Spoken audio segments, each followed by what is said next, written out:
You've probably seen it while scrolling through your social media feed. The image is always striking, almost unbelievable at first glance. It shows a massive naval warship, the kind you associate with fighter jets, and immense power. But its vast flat deck is not lined with aircraft. Instead, it's covered, bumper to bumper, with ordinary civilian cars. Rows of sedans, SUVs, and pickup trucks sit neatly parked under the open sky, looking completely out of place on the gray steel of a military vessel.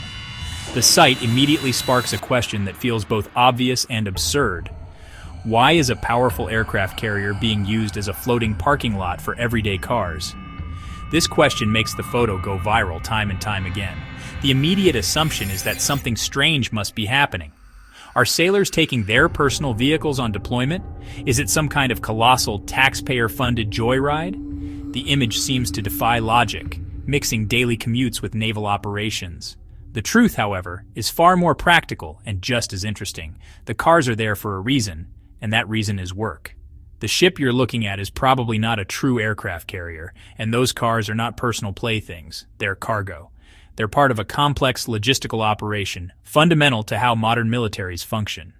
A huge part of the confusion stems from a common mistake, calling every large, flat-decked military ship an aircraft carrier. It's like calling every four-wheeled vehicle a sports car. The most famous is the nuclear-powered aircraft carrier. These are the behemoths of the sea, designed specifically to launch and recover fixed-wing aircraft, and their decks are almost always reserved for aviation. Then there are amphibious assault ships. These are the real stars of most viral photos. They look strikingly similar to aircraft carriers, but their mission is entirely different. They're floating military bases. They carry helicopters, vertical takeoff aircraft, landing craft, and all the ground vehicles troops need. Their decks are multi-purpose platforms designed for flexibility. The flight deck can be used as temporary staging for vehicles, especially during loading and unloading operations. This is often when those photos are taken, before vehicles are moved below to storage decks. Finally, we have civilian counterparts built for one purpose: moving vehicles. These vessels are the unsung workhorses of the global automotive industry. They look like giant floating shoeboxes with massive internal parking garages. A single carrier can transport thousands of new cars between countries. While different up close, certain angles can add to the visual puzzle. So when you see cars on a flat top, you're likely looking at an amphibious assault ship performing its core mission. The answer lies in the reality that a modern military is not just about soldiers and weapons.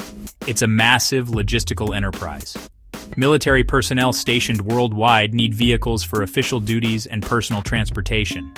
When service members receive a permanent change of station assignment, the military often facilitates shipment of their personal vehicles.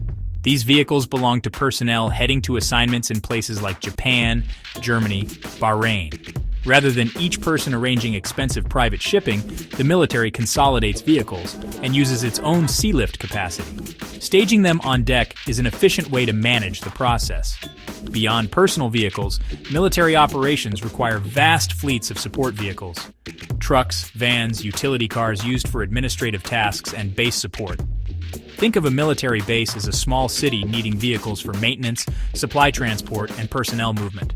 When units relocate, their entire vehicle inventory must move with them. These ships also play vital roles in disaster relief. Following hurricanes, earthquakes, ships deliver not just supplies, but the vehicles needed to distribute them. The cars and trucks become literal lifelines for communities in crisis.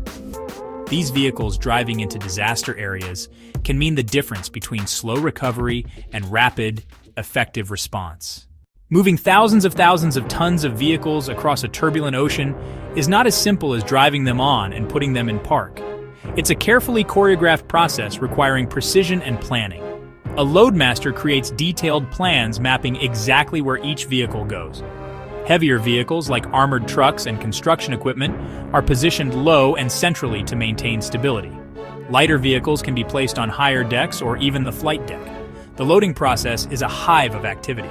Vehicles are driven up ramps in roll-on/roll-off operations. Crews guide each driver with hand signals into pre-assigned spots. It's high-pressure work with only inches to spare, where mistakes could damage vehicles or injure personnel. Teams work in coordinated rhythm, loading hundreds of vehicles in hours.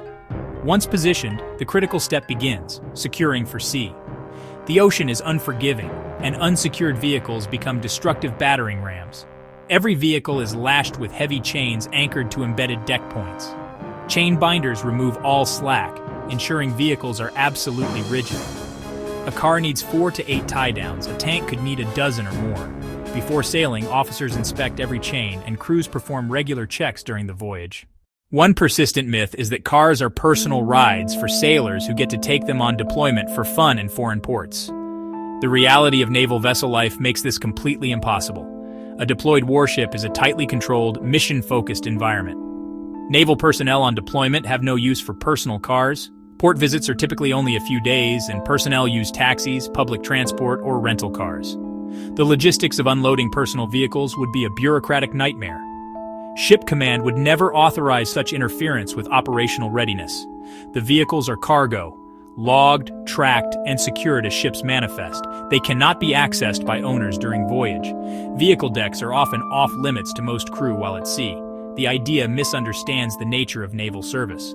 Personnel focus on operating systems, maintaining equipment, managing navigation. The ship is a weapon of war, an instrument of policy, not personal convenience. The cars are there for mission support, not leisure. While military ships get attention, civilian vessels move most vehicles crossing oceans. These are the unsung heroes of global automotive trade. PCTCs have a boxy appearance like floating skyscrapers on their side. Inside, you find multi-story parking garages spanning the vessel. They typically have 10 to 13 vehicle decks, many adjustable in height. This lets carriers customize layouts for different vehicle types.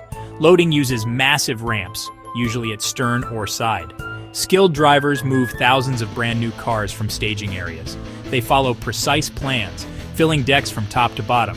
Large PCTCs hold 4,000 to over 8,000 cars, and the whole load can be handled in less than a day. These ships are the backbone of international car markets. Cars assembled in Japan, South Korea, Germany are shipped to markets worldwide. Without these carriers, foreign cars would be far costlier. Photos of cars on warships are exciting, but civilian giants truly move the world's automobiles and might explain your car's sea voyage. For service members receiving permanent change of station orders, moving an entire household can be daunting. One biggest question is, what do I do about my car? For many families, having a personal vehicle at their new duty station is not luxury, but necessity for daily life. The military's transportation system provides vehicle shipping services for eligible personnel to and from overseas locations. The process begins with extensive paperwork and scheduling. Vehicles must be in working order, have clean titles, and meet destination country standards. Owners must clean vehicles thoroughly inside and out and ensure less than quarter tank of gas for safety. They drive to designated vehicle processing centers, hand over keys, and say goodbye for weeks or months. Cars become part of larger logistical chains, consolidated with other service members' vehicles. They're loaded onto commercial carriers or military vessels heading the right direction. This is often the origin of photos showing civilian cars on naval ships. After ocean crossing, personnel get notifications their cars have arrived. Final paperwork completed, they're reunited with their vehicles. Seeing their car on foreign soil provides welcome normalcy and freedom in a new environment. The internet is powerful for sharing information but strips away context.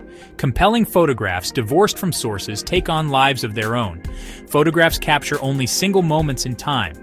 They don't show what happened minutes before or after. They don't show loading processes or vehicles being stowed below. Angle and framing play huge roles in confusion. Without seeing the whole ship or knowing its class, misidentification is easy. To get real stories, we must act like digital detectives. Where did photos originate? Official military sites? News articles? Quick searches often reveal well-documented events. Next time you see that viral photo, you can provide the real story. The vessel is likely an amphibious assault ship, not an aircraft carrier. These ships are designed to transport troops, helicopters, and ground vehicles. Cars on deck are not joyriding toys, they're cargo. Privately owned vehicles of military personnel moving to or from overseas assignments. The military, as massive logistical organization, provides ways for people to bring pieces of home. The process demonstrates skill and precision of naval crews. Each car carefully loaded, placed according to complex plans, tied down to withstand ocean forces. It's a snapshot of global supply chains moving people and equipment efficiently. The truth is more practical, but no less impressive than myths. It shows modern navies are more than fighting forces: transportation networks, disaster relief agencies, moving companies. Cars on deck clearly illustrate fundamental but lesser-known roles these ships play on the world stage every day. They are simply at work. Now you can be the informed voice in the comments, sharing the fascinating reality behind viral images. Remember, in the age of viral content, context is king, and the truth is often more interesting than fiction.